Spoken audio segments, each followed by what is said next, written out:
name is Mahesh Mohan, and I'm an associate professor in the Division of Comparative Pathology at the Tulane National Primate Research Center in Covington, Louisiana. So my research focuses on studying the molecular mechanisms associated with HIV, SIV-induced gastrointestinal dysfunction, and we also look at the effects of drugs of abuse like cannabinoids on HIV, SIV disease progression. We use the SIV-infected rhesus macaque model for our studies. So despite HIV suppression by antiretroviral therapy, chronic immune activation and inflammation persists in HIV-infected patients, increasing their risks for various comorbidities and mortality. The gastrointestinal tract is the major target of HIV replication, dissemination, and persistence. And similarly, HIV replication also causes significant damage to the brain and lymph nodes.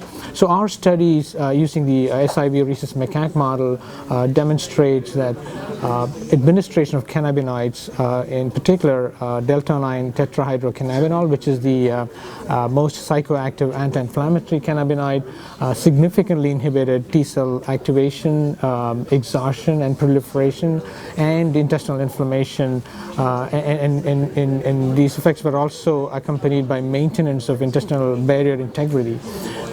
Again, periodontitis, which is the inflammation of the gums and supporting structures in the oral cavity, is a major comorbidity in HIV patients who are on antiretroviral therapy.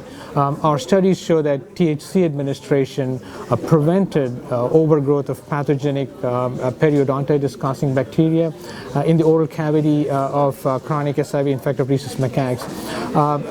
Another pathology associated with HIV infection is fibrosis of the lymph nodes because of collagen deposition, and this is a major pathology seen in HIV patients, including cancer patients who are on chemotherapy. And our studies show that THC administration prevented lymph node fibrosis and maintained lymphoid follicle architecture. Finally, about 30 to 50% of HIV patients on ART have neurocognitive dysfunction, and our studies have shown that THC administration blocked the expression of pro-inflammatory molecules and interferon-stimulated genes in the brain. So these studies show that THC exerted neuroprotective effects in SIV infection. Finally, we also show that THC blocked the production and concentration of these tiny vesicles called extracellular vesicles in body fluids that carry various types of cargo that can mediate inflammation. Overall, our findings suggest that in combination with antiretroviral therapy, cannabinoids may successfully block damaging inflammation.